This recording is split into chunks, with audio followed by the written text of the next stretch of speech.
ठीक है, 2 साल वाले 1 जनवरी को 2 साल वाले की वैल्यू कितनी थी, fair value less cost to sell 65,000। तो हमारे पास कितने आ गए जनाब, ये एनिमल मल्टीप्लाई करवा दीजिए 65 लाख रुपए के, हाँ 65 लाख रुपए के आ गए। और जो हमारे पास कास्ट थे, न्यू बॉर्न जो थे हमारे पास, उनकी वैल्यू कितनी थी, हमारे पास 50 न्यू बॉर्न थे, मल्टीप्लाई करवाएंगे कितने की थी उनकी वैल्यू, 30,000 थी। जी बेटा ये कितने हो गए,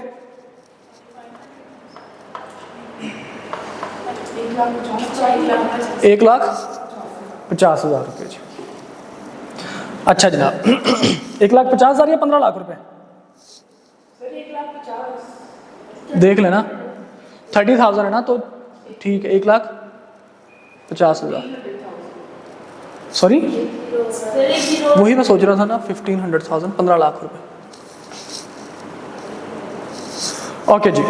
अच्छा इसके बाद वो कहता है जनाब आपके पास, अब ड्यूरिंग द ईयर उसने कोई सेल परचेज नहीं की, ठीक है, अगर ड्यूरिंग द ईयर करता तो हम उसको भी रिकॉर्ड कर लेते उस टाइम पे। अब हमने देखना है कि जो हमारे पास चेंज आया ड्यूरिंग द ईयर वो कितना चेंज आया। हमने कहा जनाब एक तो हमारे पास चेंज आया, इनको जरा हम लोग ऐड कर लेते हैं। ओपनिंग कितना आपके पास आया,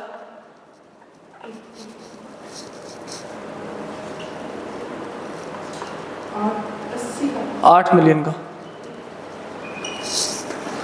अब ड्यूरिंग द ईयर हमने कहा जी चेंज दो तरह के हमारे पास आए, या तो प्राइसेस की वजह से इन्फ्लेशनरी चेंज और दूसरा आपके पास फिजिकल चेंज। तो पहले जरा हम लोग रिकॉर्ड कर लेते हैं जनाब फिजिकल चेंज को।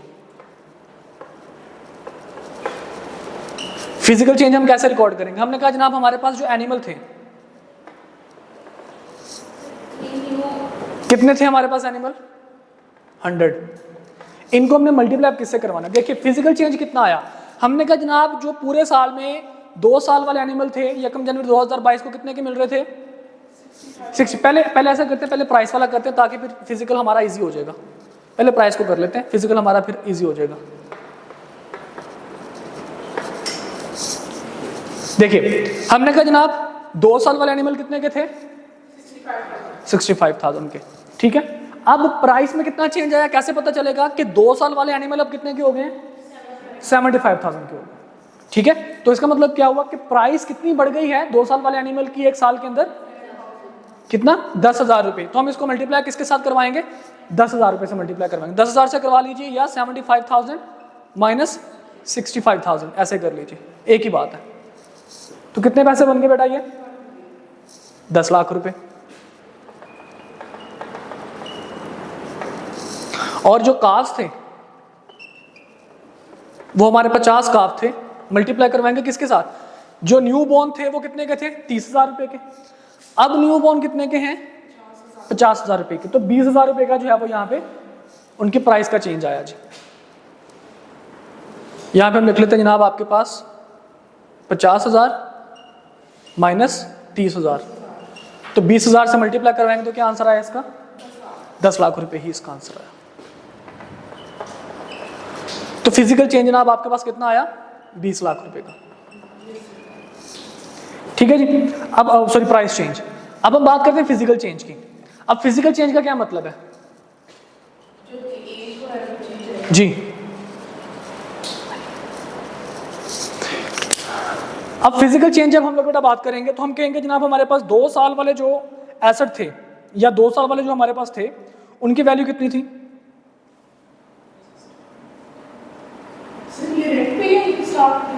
जी नहीं साल के एंड पे देखेंगे ना। देखो ये जो 2 साल वाले हमारे जो एनिमल थे अब तीसरे साल जाके कितने के बन गए, सॉरी साल के एंड में जाके कितने के बन गए, 3 साल के हो गए ना हमारे एनिमल्स। पहले हमारे पास कितने के थे ये, ठीक है जी 65 के थे, ठीक है। लेकिन नहीं इसमें हम देखेंगे ना, देखो बेटा जब हम लोग देखते हैं ना, एक बात कंसिडर कर लीजिए, जब भी हमने चेंज देखना है, अगर हमें प्राइस में चेंज देखना है तो हम एनिमल की एज को सेम रख के उनके प्राइस को देखेंगे। जब हमने फिजिकल चेंज देखना है तो हम एज को देखेंगे और प्राइस को जो है हम उस हिसाब से एडजस्ट करेंगे, ठीक है। मिसाल के तौर पर देखो उसने क्या कहा, 3 साल वाला जो एनिमल था,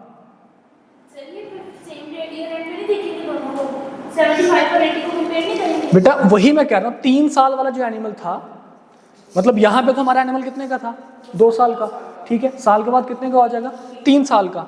हम क्या कहेंगे कि 3 साल वाला जो एनिमल था पहले कितने का था, 1 जनवरी पे 3 साल वाला एनिमल 75,000 का था। अब हमारे पास 3 साल वाला animal eight the end of year कितने का हो गया, 80,000 का। तो इसका मतलब क्या हुआ, फिजिकल चेंज की वजह से उसमें कितना चेंज आया, 5,000 का उसमें चेंज आया। ठीक है, तो यहाँ पे लिखेंगे फिजिकल चेंज। हमारे पास है जनाब एनिमल, 100 एनिमल्स थे, मल्टीप्लाई करवाएंगे किसके साथ, 5,000 लिख लीजिए, या फिर आप इसको 80,000 माइनस 75,000। ठीक है जी, आप अगर इसको 5,000 में लिखेंगे तो फिर भी कोई मसला नहीं होगा। कितने पैसे बन गए बेटा, ये 5 लाख रुपए बन गए जी।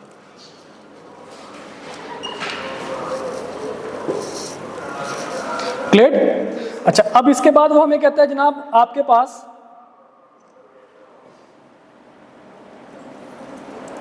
कि अब वो जो काफ्स थे हमारे पास, काफ्स हमारे पास कितने के थे जी, जाहिर बात है ना फिजिकल चेंज में, क्योंकि 1 साल के बाद ये साल के हो गए। नहीं, इसमें तो फिजिकल चेंज भी आया ना बेटा, ये तो पैदा हुए हैं अभी, इनको तो हम एज इट इज रिकॉर्ड करेंगे, क्लोजिंग में इसको रिकॉर्ड करेंगे। अभी हम ये चेंज देख रहे हैं, अभी हम लास्ट में क्लोजिंग देखेंगे। अच्छा जी, जी बेटा, तो कितने का जनाब आपके पास थे 1 साल के बाद, कितने का, उसने कहा जनाब 45 के होते थे पहले।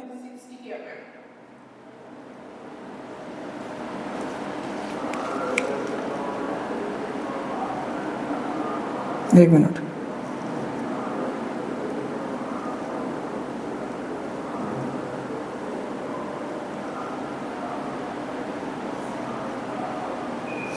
नहीं यार, एक मिनट, सुन लो, बात सुन लो। देखो, ये जो हमने यहाँ पे 75,000 लिखा है, क्योंकि जैसे मैंने आपको पहले बताया था कि हम जब फिजिकल चेंज देखते हैं तो हम प्राइस देखेंगे सेम डेट पे, जो फिजिकल चेंज आएगा उसमें हम लोग देखेंगे। ठीक है, तो 75,000 2 साल वाले का एनिमल 75,000 था। ठीक है, ओके, और ये 3 साल वाला जब जैसे 1 साल का फर्क आया तो कितने का हो गया, ये 80,000 रुपये का हो गया। अब हम देखेंगे कि eight the end of year जो हमारे पास न्यू बॉर्न था उसमें, और जो हमारे पास 1 साल था उसमें कितना चेंज आया। हमने कहा जनाब देखिए, हमारे पास जो साल वाला एनिमल था वो कितने का हो चुका है, 60,000 का, और जो हमारे पास न्यू बॉर्न था इसी साल पे, साल के एंड पे, वो कितना है हमारे पास 50,000 का। ठीक है, देखिए जब आपने प्राइस को देखना ना चेंज, तो प्राइस में देखेंगे साल के शुरू में प्राइस कितनी थी, साल के एंड पे उसी एज के एसेट की प्राइस कितनी थी। जब हमने एज में डिफरेंस देखना है तो आप क्या देखेंगे कि साल के एंड पे, ठीक है, साल के शुरू में उसकी प्राइस क्या थी, ओके, उस एज वाले एनिमल की, और साल के एंड पे जनाब उसकी प्राइस क्या है उसके। ठीक है जी, तो हम देखेंगे जनाब साल के एंड पे, साल के शुरू में वो एज उसकी 2 साल थी, लेकिन अब उसकी एज बढ़ के कितनी हो गई है, 3 साल हो गई है। तो इस वजह से 3 साल वाला हमारे पास कितने का एसेट निकल रहा है, हमने कहा जनाब 3 साल वाला 80,000 का निकल रहा है। प्राइसेस का फर्क देखेंगे और फिजिकल में उनकी एज का डिफरेंस देखेंगे। ठीक है जी, तो 80,000 जनाब हमने कहा था कि साल के एंड पे 3 साल की एज होने के बाद, ठीक है, पहले ये कितने साल का था, 2 साल का था। 2 साल वाला एनिमल कितने का निकल रहा था, 75,000 का निकल रहा था 2 साल वाला एनिमल। ठीक है, ओके, 2 साल वाले कितने का निकल रहा है, 75। इसी तरह से हम लोग देखेंगे कि अब हमारे पास काफ कितनी देर के हो गए हैं, 50 हमारे पास काफ हैं, और ये 50 काफ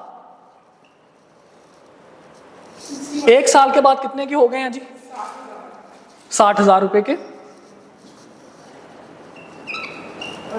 और इसी साल पे न्यू बॉर्न कितने के, 50,000 रुपए के। क्योंकि मतलब यहाँ पे हमने प्राइस में तो चेंज नहीं देखना, हमने किस में चेंज देखना है, फिजिकल हमने चेंज देखना है। क्लियर? तो अब ये बात अपने माइंड में रखिए कि जनाब जो फिजिकल जो चेंज आएगा आपके पास, उसको हमने at the end of year as देखनी है कि एज की वजह से कितना चेंज आया। ठीक है, जब हमने प्राइस देखना है तो हमने एज रखनी है सेम, ठीक है, और उनमें प्राइस में देखना है कि पूरे साल में कितनी प्राइस चेंज है। क्लियर? अब ये कितने पैसे बन गए जनाब काफ्स के,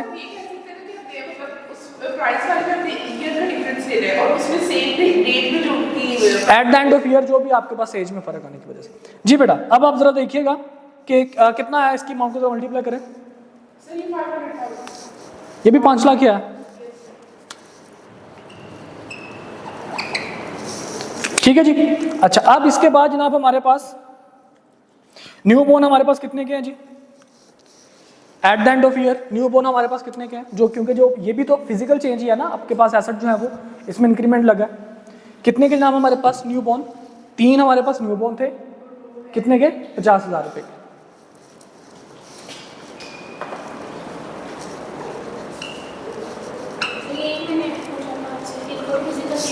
जी जी जाहिर बात है, उसने आपको डिस्क्लोजर में जब मैंने बताया कि कौन कौन सी चीज को आपने रिकंसिलिएशन में लिखना, तो उसने क्या लिखा कि चेंज फिजिकल आए, प्राइस की वजह से आए, या आप कुछ परचेज करें या फिर बेचें, बेचेंगे तो माइनस हो जाएगा, परचेज करेंगे तो आप उसमें ऐड कर लेंगे। तो कितने का जनाब आपके पास आया ये 1.5 लाख रुपए, ठीक है, ये 30,000 है ना, 1.5 लाख रुपए जो, ठीक है जी। ये जनाब हमारे पास आ गया रिकंसिलिएशन के मामला में। अच्छा अब इसमें हमारा कितना चेंज आया जी, जरा इसको देखिए, फिजिकल चेंज आपके पास कितना आया, सॉरी 11,50,000 नहीं, इनको सिर्फ ऐड करना ना बेटा, 11,50,000, ठीक है। अब मैं इसको मिटा रहा हूँ इस साइड। अच्छा अब आपने रिकंसाइल किसको करना है, देखिए बेटा eight the end of year अब आपके पास कौन कौन से एसेट्स बचे हुए हैं जी, at the end of year 31 जनवरी 2022 को हमने कहा जनाब जो पुराने थे हमारे पास, अब वो हमारे पास एनिमल कितने के हो गए हैं, 3 साल के, 100 हैं, जो 2 साल वाले थे अब कितने के हो गए, 3 साल के, इनकी वैल्यू कितनी है जनाब 80,000, कितने बन गई है 80 लाख। फिर हमने कहा जनाब जो हमारे काफ्स थे 1 साल के हो गए हैं, वो कितने थे जी 50, उनकी वैल्यू अब कितनी हो गई, 60,000।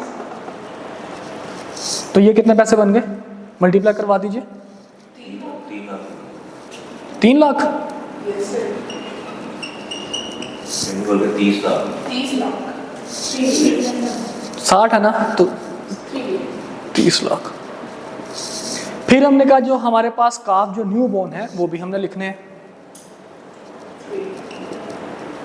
वो कितने हैं जी 3, उनकी वैल्यू कितनी है 50,000 है जी, 50,000 है, देख लेना। अच्छा जी यहाँ पे हमने फिर, अच्छा ये 3 थे और 50,000 थे, अच्छा तो कितने हो गए जनाब ये,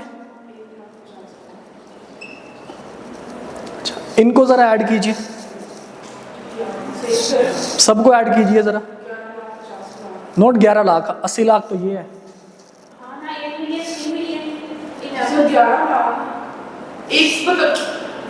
80 लाख और तीसरा कितने हो गए 1,10,00,000, ठीक है जी।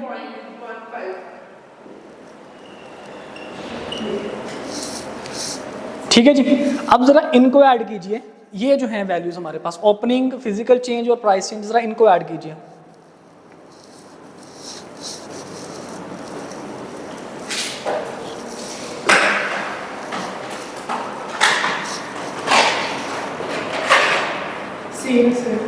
ठीक है जी, तो ये हकीकत में हमने रिकंसाइल करना है,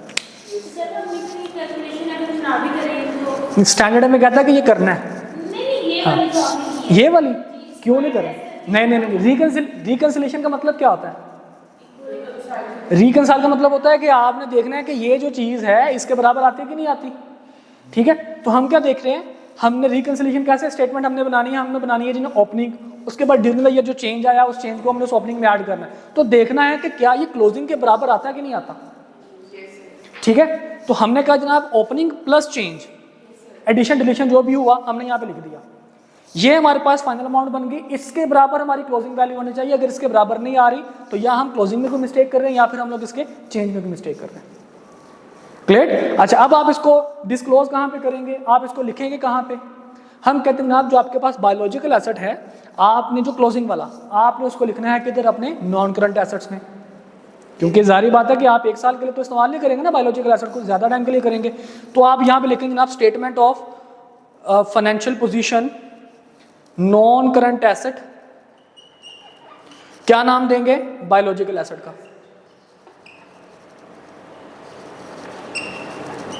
कितने का लिखेंगे? अलग अलग थोड़ी लिखना है हमने, जो क्लोजिंग स्टॉक है या क्लोजिंग पे जो आया हमारे पास, इससे हम लोग लिखेंगे, ठीक है। और जो भी दरमियान में गेन या लॉस आपके पास आया उसको किधर लेके जाएंगे? प्रॉफिट एंड लॉस में। तो स्टेटमेंट ऑफ कंप्रीहेंसिव इनकम, तो गेन को आप इनकम के तौर पर कंसीडर करेंगे, क्योंकि ये गेन आपके बायोलॉजिकल एसेट में गेन नहीं है बल्कि उनकी वैल्यूज में गेन है, वो फिजिकल चेंज की वजह से या प्राइस के चेंज की वजह से। तो हम गेन ऑन बायोलॉजिकल एसेट कितने का जनाब? एक तो हमने कहा जी गेन प्राइस चेंज आया कितने का? 2 मिलियन का। और दूसरा हमारे पास कितने का चेंज आया जी? 11,50,000 रुपए का, ठीक है जी। तो कितना हो गया जनाब?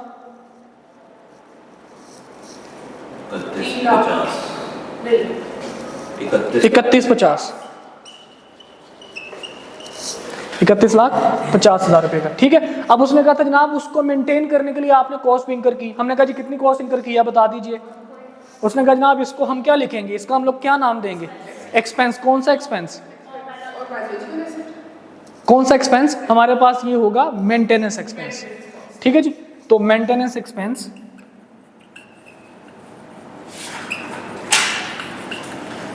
कितने का आएगा? 1.2 मिलियन का।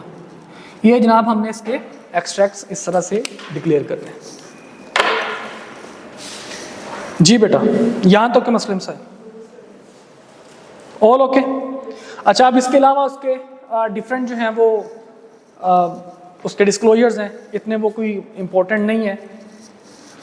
वो यही कहता है कि जनाब आपने बायोलॉजिकल एसेट की डिस्क्रिप्शन देनी है, आपने नोट्स बनाने हैं। जैसे आपने बायोलॉजिकल एसेट लिखा यहाँ पे, आपने यहाँ पे अलग अलग मेंशन करना है। एंड पे जाके नोट्स टू द अकाउंट्स के अंदर जाके मेंशन करना है कि जी कौन कौन से मेरे पास एनिमल हैं, ठीक है। रिकन्सिलिएशन स्टेटमेंट भी आपने वहीं पे जाके नोट्स टू द अकाउंट्स के तौर पर ही आपने इसको डिस्क्लोज करना है, ठीक है। तो डिस्क्लोजर्स के बारे में उसने ये सारा कुछ आपको मेंशन किया हुआ है। यहाँ तक मुझे बताइए किसी किस्म का मसले मसाइल ऑल ओके। इसमें जो सबसे मुश्किल क्वेश्चन जो पूछ सकता है ना, वो आपके पास यही वाला क्वेश्चन, रिकन्सिलिएशन वाला आपसे क्वेश्चन पूछ सकता है, ठीक है। जनरल एंट्रीज में उसने एक दफ़ा जनरल एंट्रीज का क्वेश्चन पूछा और एक दफ़ा उसने रिकन्सिलिएशन का क्वेश्चन पूछा हुआ है, ओके। तो अब इसमें आगे चलकर हमारे पास है कंप्रीहेंसिव एग्जांपल्स। वो कोशिश करें कि वो घर से करके आए, 2-3 है, ठीक है। तो वो कंप्रीहेंसिव एग्जांपल्स जब आप घर से करके आएंगे तो हम उसको कल क्लास में डिस्कस कर लेंगे, ठीक है। आप जब खुद से करेंगे तो आपको आइडिया आ जाएगा। कल क्लास में इंशाल्लाह हम उनको डिस्कस करेंगे। उसके बाद फिर हम लोग देखेंगे हमारा गवर्नमेंट ग्रांट्स। गवर्नमेंट ग्रांट्स का बिल्कुल छोटा सा 5 मिनट की गेम है सारी की सारी, कि गवर्नमेंट ग्रांट्स जो है वो उसको आपने देखिए। गवर्नमेंट ग्रांट्स वैसे तो आपको पता है कि IAS 20 है हमारा, ठीक है। लेकिन गवर्नमेंट जो है वो बाज़ औक़ात हमारे जो डेयरी फार्म्स वाले उनको ग्रांट्स देती है कि जनाब आप बायोलॉजिकल एसेट की ग्रूमिंग करो, ठीक है। तो वहाँ पे भी हमें 3 सिचुएशन देखनी पड़ेंगी कि जनाब हमारे पास कंडीशनल है, नॉन अनकंडीशनल है, या IAS 16 के लिए गवर्नमेंट ग्रांट्स आपको मिली है। तो अगर तो IAS 16 के लिए मिले तो गवर्नमेंट ग्रांट्स को वो IAS 20 के तहत ही, लेकिन अगर IAS 41 के तहत आपको गवर्नमेंट ग्रांट्स मिली हैं तो उसके लिए फिर हम देखेंगे कंडीशनल है कि अनकंडीशनल है, ओके। तो कल की लास्ट में इंशाल्लाह हम इसको डिस्कस करेंगे। क्लियर? यहाँ तक के मसले मसाइल, कोई confusion? All okay. Main concern जो है वो रिकन्सिलिएशन का ही है। यहाँ तक कि मसला तो मेरे से आप पूछ सकते हैं। चलें जी, इंशाल्लाह फिर कल कर सकते हैं।